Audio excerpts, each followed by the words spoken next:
Bienvenidos a un segundo capítulo de Reos de la Res, un programa de podcast para filosofía fundamental. Hoy contamos, como es habitual, con César y Gerardo como conductores del programa, cuya presencia agradecemos. ¿Qué tal, César? ¿Qué tal, Gerardo? Muy bien, Aurora, muchísimas gracias. Qué gusto Muy estar de bien. nuevo aquí. Lo mismo digo, sí, también otro gusto por mi parte.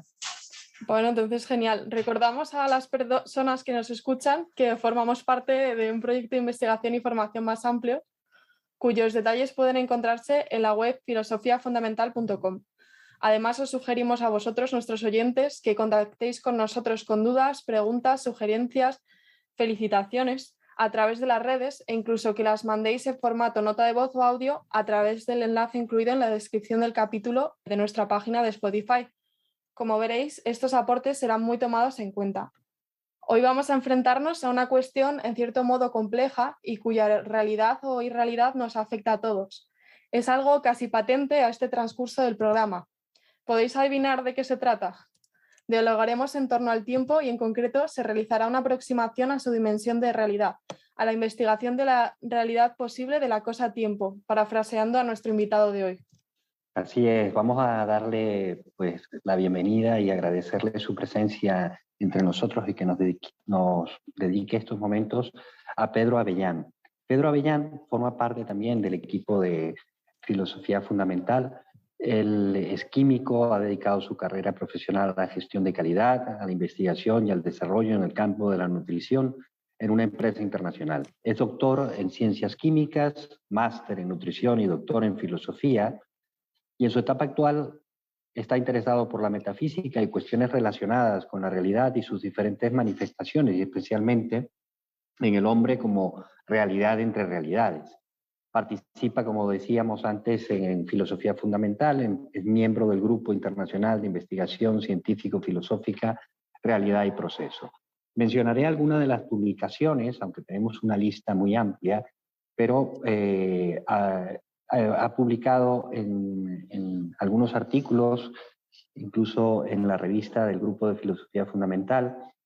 Alguno de ellos es Aproximación reológica al asunto del tiempo, Reología y química, Reología, confluencia entre filosofía y ciencia. Hizo una nota de realidad en la página de Filosofía Fundamental de La razón pura y el nuevo realismo. Ha publicado también una gran cantidad de artículos como El vino y la dieta mediterránea en la revista del Centro Nacional de la Conserva y la Alimentación. Y pueden ver allí en la misma página de Filosofía Fundamental, entre los investigadores que aparece, su amplio currículo de investigación y de publicación. Así que muy bienvenido, Pedro. Muchísimas gracias por estar aquí con nosotros. Bueno, gracias a vosotros por ofrecerme la posibilidad pues, de contar un poco lo que ha sido mi experiencia y el interés que he tenido a lo largo de toda mi carrera profesional en educación con respecto a la filosofía y, bueno, de alguna manera tratar de explicar pues, esa confluencia un poco extraña en principio entre una cosa que se llama química, demasiado material, se interesa por lo que le pasa a las entidades materiales, y una filosofía que va en el campo un poco más epistemológico, no tanto en el campo ontológico. Muchas gracias por tanto.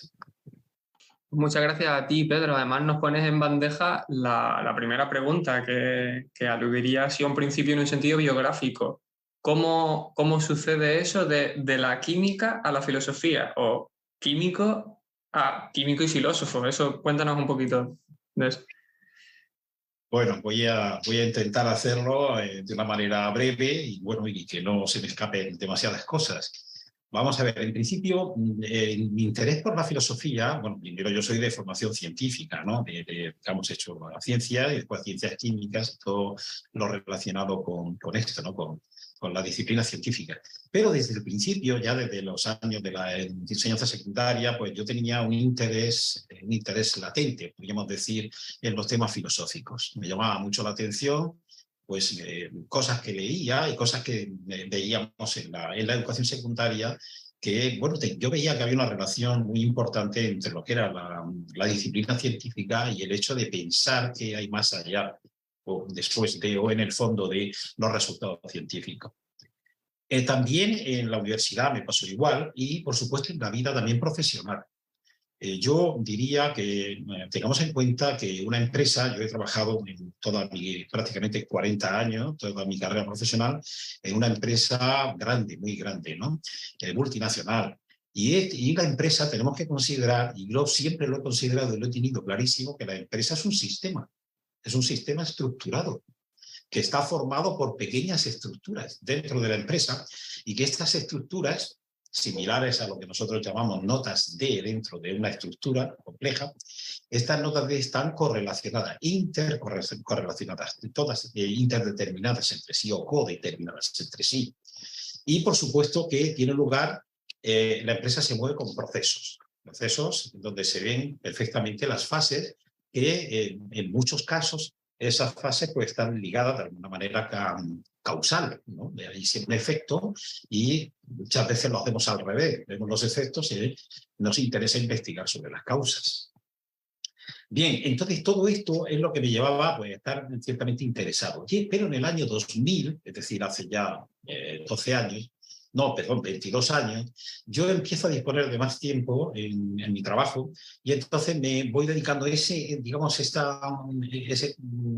aspecto latente que tenía la filosofía en el interés mío, pues resulta que aparece, ¿no? De alguna manera se manifiesta y entonces empieza a interesarme. Y sobre todo pues, por el pensamiento prearistotélico y por pensadores también actuales como puede ser Heidegger, sobre todo, el Heidegger de tiempo y ser, me interesa, el Heidegger primero del informe Nator, de qué es metafísica, el humanismo, la carta sobre el humanismo y todas estas cosas me interesaban menos. El que me interesa sobre todo el Heidegger después de la Quere. Y entonces asisto a algunos seminarios sobre Heidegger y sobre tiempo y ser. Y esto sería... En el año 2005 yo había llevado a cabo mis estudios de doctorado en filosofía. Y entonces no había contemplado yo Zubiri todavía, no había aparecido. Y la tesis yo la iba a orientar más al estudio de Heidegger y la comparación con otros pensadores que pudieran ser relevantes. Pero en el año 2009-2008 hago el curso de introducción a la filosofía de Zubiri. Y entonces cambio de una manera importante el objetivo fundamental de mi tesis y digo, no, es que me interesa Zubiri y también comparar con Heidegger, que bueno, hay algunas comparaciones que yo vi que me llamaron mucho la atención. Eso, por ejemplo, si era la realidad antes que el ser o el ser la realidad, yo lo veía de una manera muy distinta a como lo veía Zubiri, ¿no? Porque Heidegger tampoco dice que el ser esté delante de la realidad, ¿no? El seda está delante del ser, porque se da el ser, se da el tiempo y todo este tema. Esto me interesaba muchísimo, pero bueno, dirigir el tema a Zubiri. La tesis doctoral la presenté en el año 2010 y resulta que después, desde el año 2010 a 2020, pues seguí interesándome por los aspectos estos de la filosofía, ¿no? Y conozco a Carlos Sierra en el curso ¿cómo era esto? La revancha de Aristóteles, ¿no? La revancha de Aristóteles. Y entonces Carlos me conoce, habla un poco, y al principio bastante despistado con respecto a los temas que se trataban usualmente, y entonces me ofrece la posibilidad de formar parte del seminario permanente de reología y también de realidad y proceso, cosa que le estoy eternamente agradecido porque me ha centrado bastante en mis indagaciones filosóficas. En relación con esta cuestión, en ese momento en el que tú te implicas en las actividades del seminario, ¿en qué medida empiezas a percibir que suponen una ayuda en ese estudio y trabajo intelectual? Bueno, sí, la verdad que me sorprendió bastante porque yo considero que, digamos, que dentro de Filosofía Fundamental estos dos proyectos ofrecen un marco muy adecuado, muy apropiado, muy estable para llevar a cabo la indagación filosófica. Creo que el marco es muy importantísimo porque es un sitio donde vas a encontrar, por una parte, pues un orden, una coherencia en los planteamientos, en los programas que vamos a llevar a cabo, y se van a poder establecer pues, estos programas de una manera, pues, digamos que muy bien planificada. Y en cuanto a lo que ocurre en los seminarios y también en realidad y proceso, pues es muy interesante la posibilidad de oír las exposiciones en temas muy concretos que, bueno, al final parten de áreas muy distintas, disciplinas muy distintas. El nivel es altísimo, es muy alto, es un nivel muy actualizado, muy actual y muy alto. Y también se ve que la gente está comprometida, tiene una gran responsabilidad a la hora de plantear los temas que le tocan. Me interesa mucho el tema de la crítica que se realiza en todas las discusiones, pero también me interesa que esa crítica se hace de una manera muy constructiva y también con el máximo respeto. Es decir, este ámbito de la discusión y también el ámbito de la exposición, pues me interesa muchísimo y creo que son fundamentales en un proyecto como este. Pues muchas gracias, Pedro, sin duda. Yo creo que participar de un grupo, y en este caso estamos hablando de estos grupos de investigación, de realidad y proceso y de filosofía fundamental, yo creo que se forma una comunidad y se enriquece uno casi que por ósmosis, ¿no? De los temas, de las lecturas, de los comentarios, de aquellas críticas que van avanzando y sin duda pues constituye una pequeña escuela donde se van actualizando temas y se van actualizando perspectivas que en definitiva yo creo que es una riqueza, ¿no? Es estar investigando en activo, ¿no? Y me parece que eso es una suerte que podamos participar y que podamos tenerte a ti allí en el grupo. Quería comentarte, en alguna de tus publicaciones te has ocupado del tema de la realidad material. A mí me interesa que en ese que nos comentes brevemente en ese interés tuyo por los temas filosóficos y por este tema de la realidad material. ¿Qué te aporta la reología? Encontrarte con la reología, aplicar la reología, incluso hay una frase que a mí me gusta mucho que tú dices en una nota de realidad donde dices, ahora el mármol es más mármol, ¿no? ¿Qué hay detrás de esa frase? Y si nos lo puedes comentar de una manera sencilla. Bueno, lo intentaré. Vamos a ver, digamos que el trabajo que realizamos cuando desarrollamos esta disciplina metafísica que es la reología, lo que hacemos es tratar de profundizar, de ir al fondo de la realidad que acusan las cosas reales. Por tanto, tenemos que pasar por las cosas reales y por la vía que denominamos física, ¿no? O transfísica mejor. Tenemos que entrar precisamente en la física para poder seguir profundizando en esta realidad. Entonces, ¿qué es lo que hacemos ahí? Pues ir a ver qué tienen las cosas, saber más sobre las cosas que tienen el de suyo de las cosas y también el dar de sí. Es decir, por una parte, y sobre todo porque en profundizar en su realidad, pero también en el dinamismo de esa realidad. ¿Qué es lo que hacen estas cosas? Porque de alguna manera pues, no están quietas, no están siempre estables, sino que están continuamente cambiando. ¿Qué ocurre? Que si comparamos el mármol hace 500 años, pues realmente nosotros podíamos perfectamente describirlo, decir que era una cosa real, que era una piedra que tenía una serie de características observables y incluso quizá podríamos saber la composición muy general del mármol.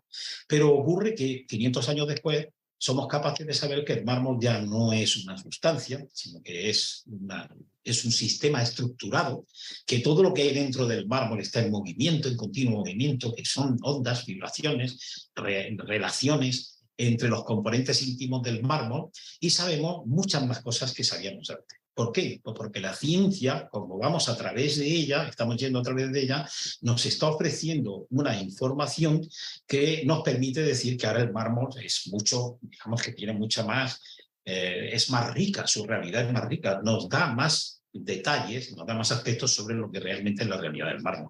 Y esto es lo que yo veía de esta forma, ¿no? Joder, interesantísimo, Pedro. Que por progresar un poco a través de esas investigaciones que tú vas haciendo, esas publicaciones que tú nos vas regalando. En el último artículo que tú has publicado en la revista de Filosofía Fundamental, que a su vez sale de la ponencia que hiciste en el congreso que montamos aquí en Málaga. Digo aquí porque yo estoy en Málaga, pero vosotros estáis en otros lugares de España. Bueno, sí, que salió de ahí, hablabas del tema del tiempo, del asunto del tiempo. Bueno, ¿cómo te planteaste esta investigación y cómo la llevaste adelante? Bueno, claro, el tema se plantea desde el punto de vista digamos que yo estoy dirigiendo mis indagaciones hacia la realidad de las cosas materiales. Ya sabemos que las cosas reales no solo son materiales, son también cosas que no son materiales y que son objeto de el estudio por parte de otros enfoques, ¿no? Dentro del grupo de geología. Pero lo que sí, a partir de las cosas materiales, lo que sí podemos decir hoy, ante la evidencia de los últimos descubrimientos, es que la materia, lo que llamamos masa, la materia apareció un instante muy pequeño después del Big Bang, es decir, de ese momento que es una singularidad que no podemos decir mucho sobre él, pero la materia apareció en ese primer instante. Y a partir de ahí, su dinamismo hizo que esa materia fuera transformándose en partículas cada vez más complejas. Pero es que al aparecer la materia fue cuando apareció el tiempo que llamamos físico. Desde mi punto de vista, es mi propuesta. Quiero decir que habrá gente, o mucha gente que quizá no esté totalmente de acuerdo, pero desde mi punto de vista, el tiempo apareció solamente cuando fue posible, cuando apareció una materia, digamos, la masa. Y no solamente el tiempo, sino también el espacio, podríamos decir material, espacio material. Porque si hablamos de un espacio que está fuera de lo que conocemos dentro del universo material observable, ya no estamos hablando de lo mismo. Entonces, ¿qué es lo que ocurre? Que para mí el tiempo está íntimamente ligado a la materia, a la masa. Cuando aparece la masa es cuando aparece el tiempo. Ahora, lo que podemos ver es que el tiempo al final es una medida entre dos estados de configuración. El primer estado de configuración que hubo en el universo fue la aparición de las primeras partículas fundamentales, elementales, ¿no? Y cuando esas partículas elementales pasaron a un segundo nivel y se agregaron, hicieron partículas más complejas, esa diferencia entre dos estados de configuración es lo que podemos medir con el tiempo. Probablemente también con la masa, pero con el espacio, pero sobre todo con el tiempo, la medimos con el tiempo. Por lo tanto, el tiempo, desde mi punto de vista, aparece desde los primeros instantes de formación del universo. Muchísimas gracias, Pedro. Resulta fascinante, la verdad. Quería preguntarte, porque esta serie de concepciones realmente son un poco quizás antiintuitivas con respecto a la percepción individual de cada uno de nosotros, y me interesaba conocer también cómo en ese artículo que publicas para el número 2 de la filosofía fundamental concilias esa visión más psicológica, cualitativa del tiempo con esa visión cuantitativa. O sea, es decir, no como la concilias, sino que si piensas que es posible realizar una conjugación entre ambas perspectivas con respecto a la filosofía. Muchísimas gracias. Sí, definitivamente sí. Yo creo que sí, pero además no lo digo yo. Yo creo que si leemos Despacio a Zubiri también lo plantea de una manera muy clara. Digamos que, claro, el tiempo solo cobró sentido cuando apareció una inteligencia sintiente. Antes nadie se preguntaba por cómo medir la diferencia entre el espacio de configuraciones del universo. No tiene sentido. Solamente tiene sentido y significado cuando hay una mente que es capaz de preguntarse por lo que está pasando en su momento primero, pero también retrotrayéndonos a etapas anteriores en la formación del universo. Entonces ahí es cuando aparece el tiempo que llamamos humano, el tiempo humano y el tiempo de la vida. Primero el tiempo de la vida y más tarde el tiempo humano. Yo lo que planteo, lo que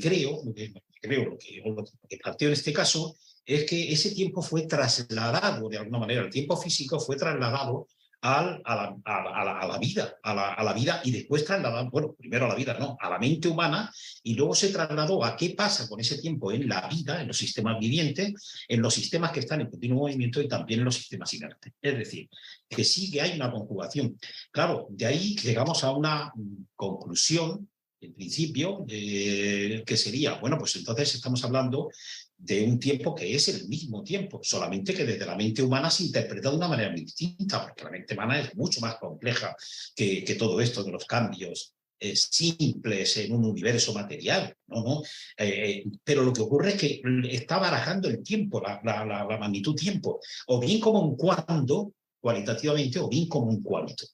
Entonces, al trasladar eso, estamos viendo que, por una parte, el tiempo es único, está sincronizado, y es un tiempo universal.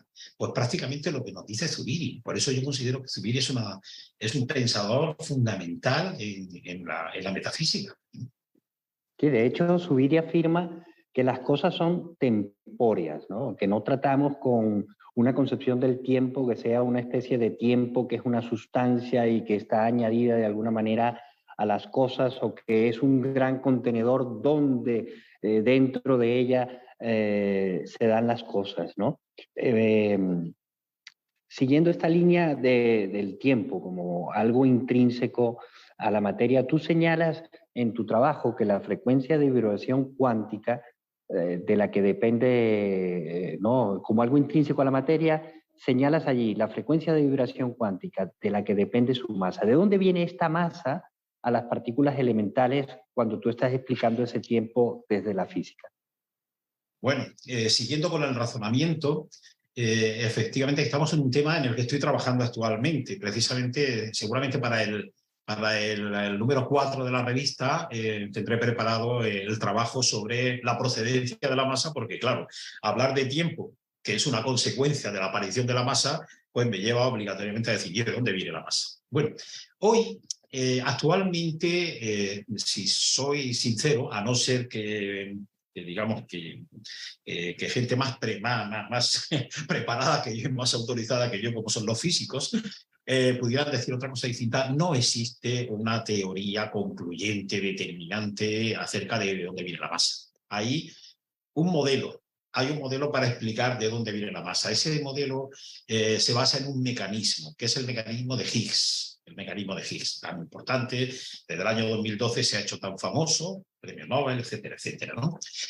Entonces, lo que dice este mecanismo de Higgs, de una manera muy resumida, porque, como digo, probablemente lo veremos o tendremos la ocasión de verlo más adelante en el libro 4.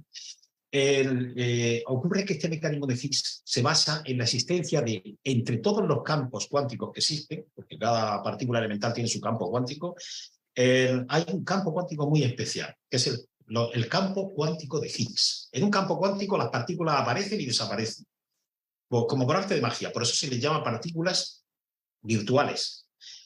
Aparecen y desaparecen. Entonces, en ese campo cuántico de Higgs hay un bosón, que es una partícula portadora de fuerza, es decir, que tiene alguna interacción con lo que aparezca por allí, si es que le interesa, y resulta que ese bosón de Higgs está presente en ese campo y puede interactuar con determinadas radiaciones que entran dentro de ese campo y otras pasan. El campo es transparente para ellas, pero hay con determinadas radiaciones, es decir, de ondas de energía, con energía, que de alguna manera el bosón de Higgs empieza a entorpecer dentro de ese campo, a entorpecer la marcha de esas radiaciones. Y las va como retrasando hasta el punto, hasta llega un momento a una distancia relativamente corta que ¿cómo diríamos? Que las deja como establecidas en un sitio, pero limitado, ¿no? Y esto es el concepto que tenemos de masa. Al final es una radiación, pero que está parada. Se ha parado como en una especie de pegamento que tiene ese campo de Higgs, que son las interacciones que están haciendo los bosones de Higgs con las partículas que van a entrar. Bien, pues estas radiaciones precisamente pertenecen a una escala determinada de las energías que tenemos en el universo. Sabemos que las fuerzas que tenemos en el universo, tenemos la electromagnética, la fuerza débil, la fuerza fuerte y finalmente la gravitación. Pero la vamos a dejar aparte porque la gravitación todavía no sabemos de qué va en comparación con todo esto. Es precisamente la fuerza débil la que al entrar en ese campo de Higgs se hacen partículas que inmediatamente se generan pares de partículas, antipartículas, pero hay una ruptura espontánea de la simetría. ¿Qué quiere decir esto? Que no se destruyen, sino que unas se crean, pero que no se destruyen. Cuando deberían, en los campos cuánticos, deberían crearse y destruirse, crearse y destruirse. No, en este caso, lo que ocurre es que se rompe la simetría y unas partículas que tenían que ir a la izquierda y otras que tenían que ir a la derecha y después se juntan y se quedan donde estaban. No, pues ahora resulta que esas partículas, las de la izquierda, se quedan ahí siempre. Y entonces se ha roto la simetría y aparecen esas partículas que se quedan confinadas en ese campo de Higgs, se quedan confinadas, otorgando lo que es lo que es la masa. Esta sería, de una manera muy general, lo que se entiende hoy como el mecanismo de Higgs, que es el que justifica la aparición de la masa en los campos cuánticos. A mí me gustaría verlo la mitad de claro que lo ves tú, Pedro, con esa soltura, pero bueno, yo creo que con el tiempo, ¿no? Y tampoco, no me voy a meter presión ahora, ¿no? Sí. No, vea. Que bueno, hay una cosa en la que nosotros, tanto en el podcast como en otras actividades de filosofía fundamental, insistimos bastante, y no vamos a dejar de insistir, que es la importancia de pues, conocer el estado de la cuestión científica, de ciencia, para hacer filosofía, para destilar filosofía.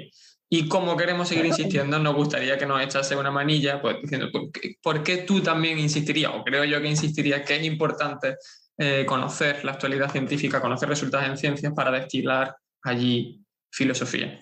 Bueno, claro, esto se desprende precisamente de lo que hemos dicho, del carácter que tiene la metafísica como pasar o entrar en los campos físicos. Es decir, si la metafísica no entra, no atraviesa, no pasa, no va al fondo, si queremos todo esto, si la metafísica no se preocupa por ir al fondo a través de estos campos físicos, pues la verdad que va a ser muy difícil que haya una evolución apropiada pues, para la disciplina en general, para la disciplina que consistiría en saber más sobre la realidad, más a fondo de la realidad. Sí, sí. Entonces, claro, tiene que haber una confluencia entre esos dos campos, entre el campo filosófico y el campo científico, para progresar. De otra forma, estaríamos obligados a admitir que la filosofía siempre irá detrás de la ciencia, irá chupando rueda de la ciencia.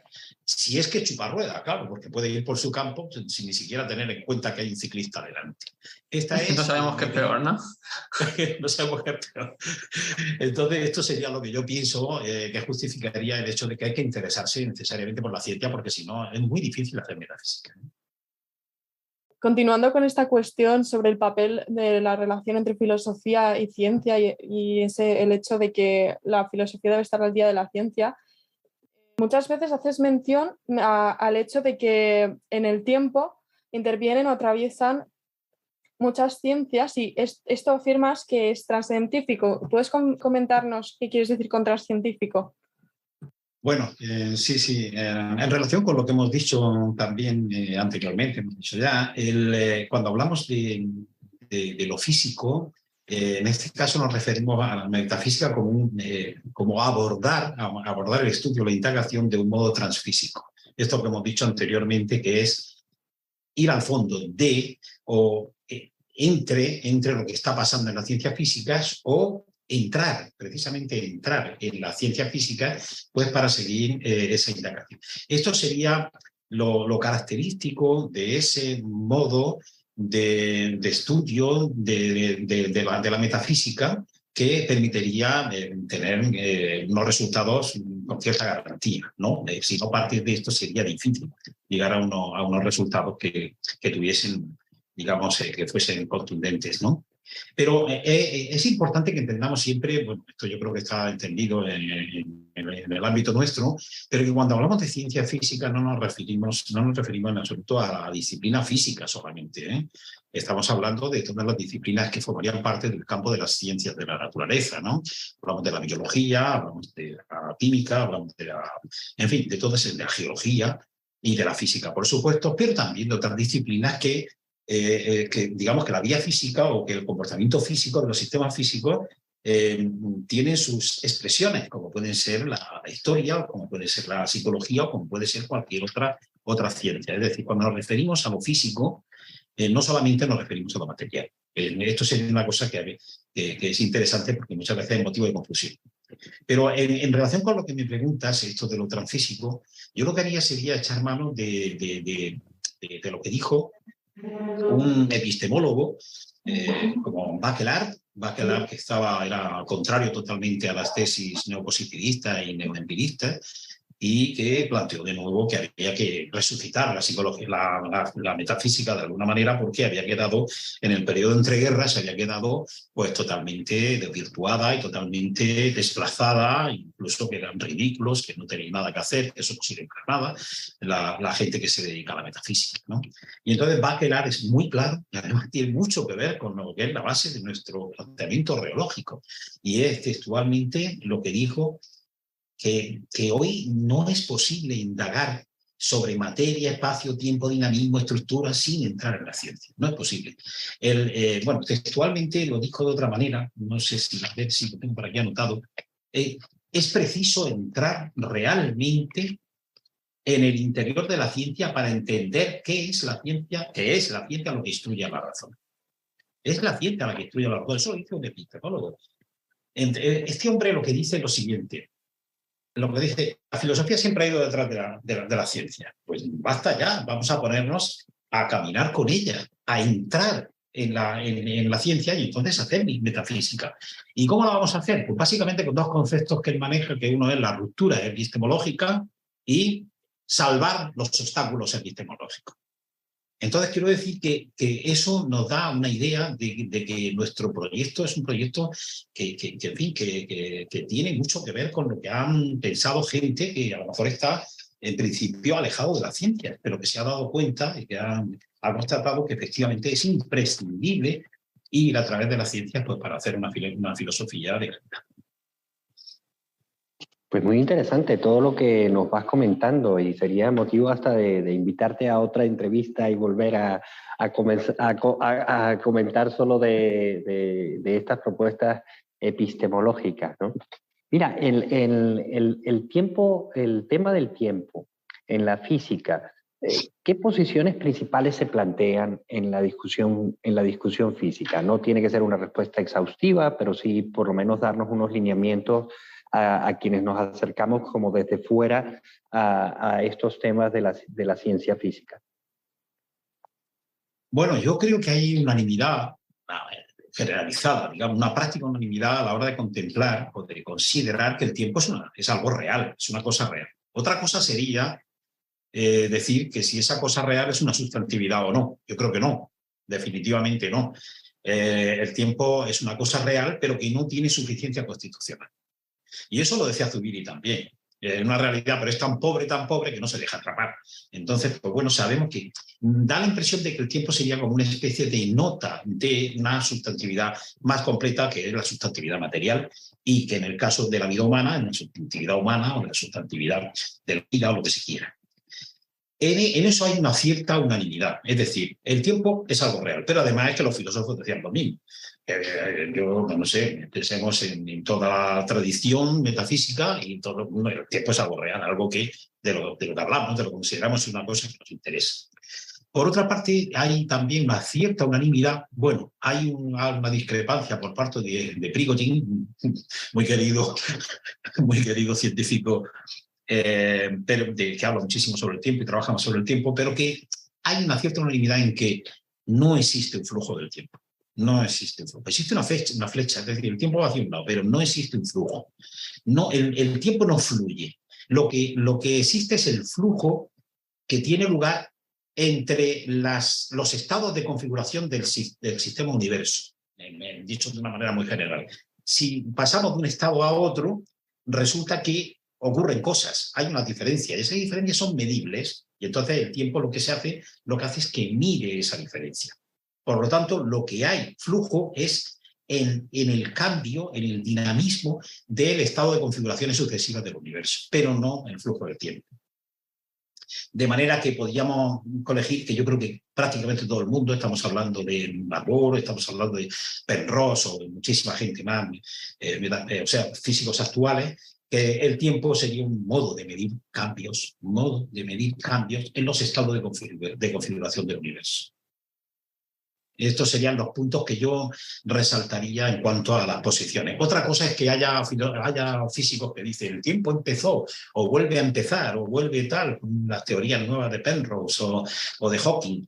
El tiempo es solamente el inicio del tiempo en el universo, fue el inicio de nuestro tiempo. Hay otras posibilidades, pero estos sí son matices ya que complementan o completan de alguna manera lo que hemos dicho anteriormente.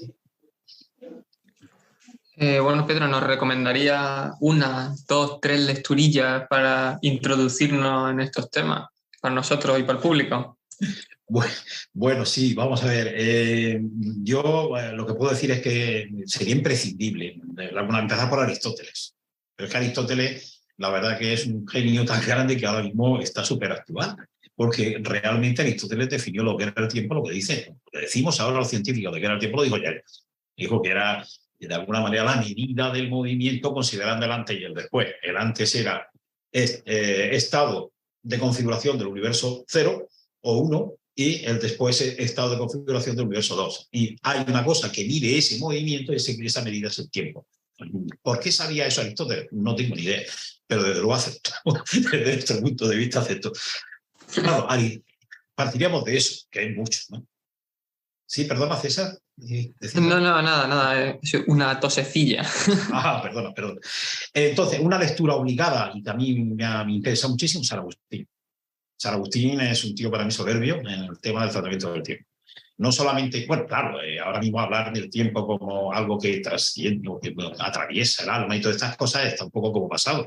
Pero es que él da una serie de conceptos que son fundamentales, que han sido fundamentales para entender el tiempo en la posterioridad. El tiempo del cuándo y el tiempo del cuánto. Da la impresión de que está centrando el cuándo en el tiempo humano, en el tiempo de la vida, en el tiempo del hombre, que es digamos, más realidad, que es temporal, frente a una realidad que es infinita, que dura toda la vida, que es Dios, ¿no?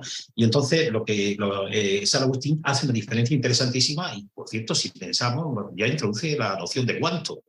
¿El tiempo cuánto? Bueno, ¿está hablando de cuántica? No está hablando de cuántica, pero está diciendo que el tiempo de alguna manera es cuantificable. Y eso para mí es interesante. Evidentemente después Husserl también es muy importante a la hora de plantear una investigación fenomenológica sobre la conciencia pura del tiempo, que nos va a decir más cosas, ¿no? Hay un tiempo físico, hay un tiempo de la conciencia, etcétera, etcétera. Zubiri, Bergson también, muy interesante, y las discusiones que tuvo con Einstein, en que si el tiempo el tiempo irreversible era una ilusión o no, y todas estas cosas que tampoco habían tanta diferencia en lo que planteaba Bergson, y también por su parte Einstein, porque al final decían que el tiempo estaba fuera de la física. Los dos decían que el tiempo no es cosa de lo físico. Los relojes son cosas de los relojeros, pero el tiempo no es cosa de lo físico. Y Zubiri, ya he dicho para mí la importancia que tiene, porque hay una especie de giro importante ahí a la hora de considerar la confluencia entre las dos vidas, ¿no? Y desde el punto de vista, entonces sería interesante pues esta lectura y llegar profundizar un poco. Y por parte de los científicos, yo diría Einstein, por supuesto, Prigogine, Penrose, Barbour, y también, por ejemplo, Lizzie Randall, y también, aunque lo toca de una manera un poco colateral, pero también Evelyn Gates, ¿no? Por poner un ejemplo de dos mujeres físicas ahora mismo que van a ser candidatas a premio Nobel seguramente dentro de la próxima década. Diría, y claro, sobre todo el tema de la web. El tema de la web te va a llevar al centro del tiempo que tú me ofreciste, Gerardo, la posibilidad, bueno, que se puede visitar, que se puede ver lo que están trabajando, y que por supuesto hay infinidad de recursos en la web. Y desde luego no me quiero olvidar de nuestra revista, que también dice cosas. De hecho, me parece que la lectura introductoria va a ser mejor que sea tu artículo cuando salga, Pedro, porque ha sido muchos deberes. Sí. Está muy bien. Pedro, te agradecemos realmente tu tiempo, te agradecemos el esfuerzo que has hecho para comentar estos temas con muchísima sencillez para que podamos nosotros seguirlos, entenderlos y ir creciendo en la comprensión de esto. También te agradecemos el trabajo que realizas y nos vemos beneficiados de tu estudio y de la publicación de tus trabajos. Yo creo que ya vamos casi agotando el tiempo del programa. Tendríamos que forzosamente invitarte un poco más adelante para que nos hablaras de alguno de los temas que apenas hemos mencionado durante la entrevista, es que nos hablaras incluso de la química y del tema químico del último Nobel de Química, que lo ganó por segunda vez Barry Sharpless junto a Caroline Bertozzi y Morten Medal con la química del clic y la química ortogonal, que apenas he leído acerca de esto en los periódicos y sería muy interesante tenerte de nuevo y que pudiésemos conversar sobre ello. Hasta ahora, en esta entrevista, en este programa, hemos ido pasando desde tu interés, tu trabajo de la química, tu interés por las cuestiones filosóficas, el encontrarte con filosofía fundamental en tu investigación doctoral a través de aquel curso que hiciste de la filosofía de Zubiri, el encontrarte con Zubiri. Nos comentaste también cómo la reología y el método reológico te ha sido útil en tu investigación para poder destilar de alguna manera filosofía de estos conocimientos que nos ofrecen las ciencias, la importancia que si vamos a hablar de una filosofía fundamental, de un fundamento, entremos a la realidad, ¿no? Entremos a esa realidad física que es mucho más amplia que las cosas materiales, ¿no? Como tú bien nos has dicho, nos has comentado incluso estas concepciones del tiempo que desarrolla la ciencia física, nos has comentado cómo el estudio del tiempo forzosamente lleva a que sea un estudio transcientífico, e incluso nos has dado unos buenos comentarios, unos buenos recomendaciones de lectura para que, pues, según el interés y el tiempo que tengamos, podamos también ir haciendo ese camino de investigación. Por todo esto, pues yo quería agradecerte y pues emplazarte para una próxima invitación para seguir conversando. Muchísimas gracias, Pedro. Gracias a vosotros y por supuesto contad conmigo hasta donde sea pertinente. Que bueno, de todas maneras no hemos terminado del todo, porque efectivamente nos acordamos de la gente y teníamos la sección esta de colaboración del público, quien quisiese, y resulta que para esta sesión contamos ya con una pregunta, en realidad es un poquito enchufe, ¿no? Una pregunta de nuestro compañero Miguel Ramón del Seminario de Reología. Le habíamos ya chivateado que el tema de hoy tocaría el asunto del tiempo, entonces pues se ha preparado en condiciones una preguntita. Aurora, ¿puedes reproducir el audio de su pregunta, por favor? Sí, voy. Me llamo Miguel Ramón Moldes y bueno, pues soy un viejo conocido. Quería hacer una sencilla pregunta a quien se anime y es, según los postulados de la relatividad general, a más velocidad el tiempo fluye más lento, siendo que el límite es la velocidad de la luz. Pues bien, siendo esto así, eso implica que el tiempo no corre para la luz, que en ese límite de velocidad deja de correr. Y bien, ¿pensáis que esto tiene sentido o puede haber algo que esté mal y que la relatividad no es capaz de comprender? Venga, un saludo. Bueno, yo creo que se ha escuchado bastante bien el audio, pero por si acaso no se hubiese escuchado bien, la pregunta es, dado que desde la teoría de la relatividad a más velocidad se ralentiza el tiempo, ¿tiene sentido que a velocidad de la luz no corra el tiempo, no haya tiempo? No sé si se puede interpretar la pregunta como si está preguntando si el tiempo se congela a velocidad de la luz. Bueno, antes de empezar yo a decir barbaridades, no sé si Pedro quieres animarte a hacer alguna respuesta.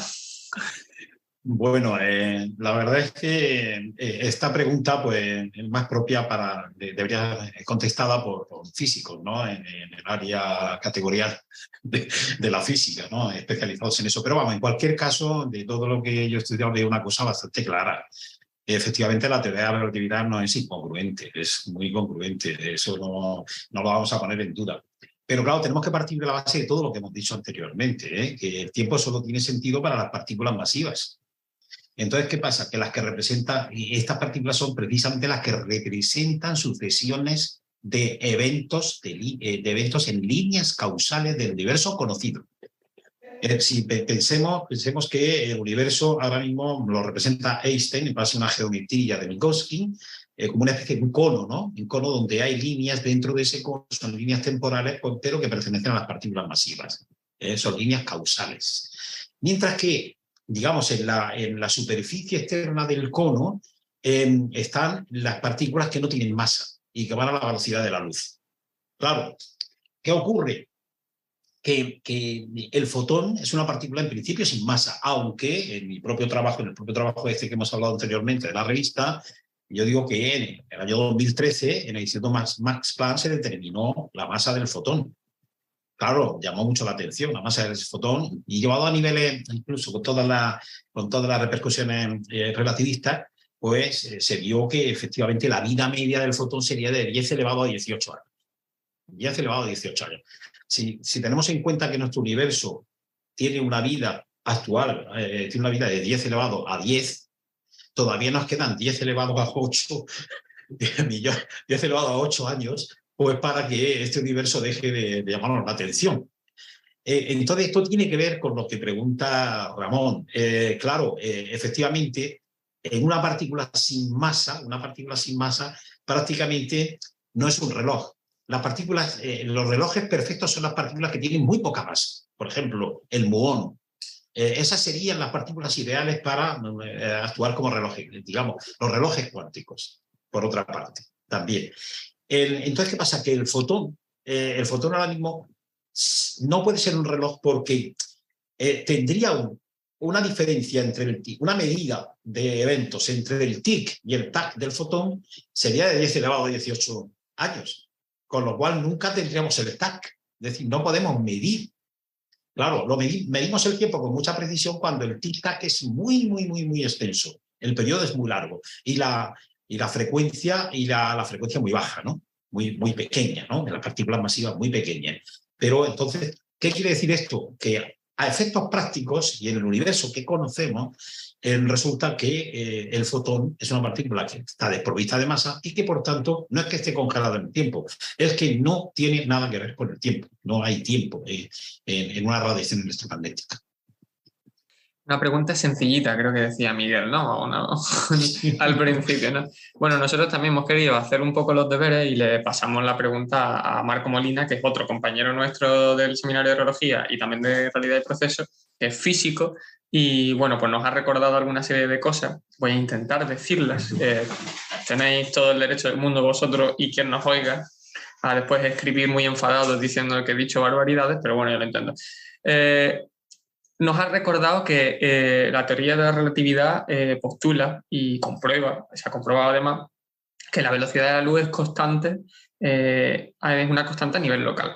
Que además esto estaba así, bueno, si no lo entendió mal, estaba así, por así decirlo, dicho desde las ecuaciones de Maxwell, una consecuencia de las ecuaciones de Maxwell trasladada a los problemas de los que trata la teoría de la relatividad. Pues bien, que la velocidad de la luz sea una constante, 300.000 metros por segundo, ¿no?